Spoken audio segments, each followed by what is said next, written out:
आज हम आपको सिखाते हैं इजी पैसा से एक्सएनएक्स में डिपॉज़िट करने का तरीका।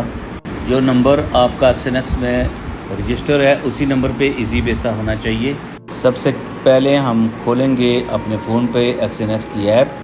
इस तरह का इंटरफेस आपके सामने आएगा। अब हम जाते हैं डिपॉज़िट पे, ऑल मेथड।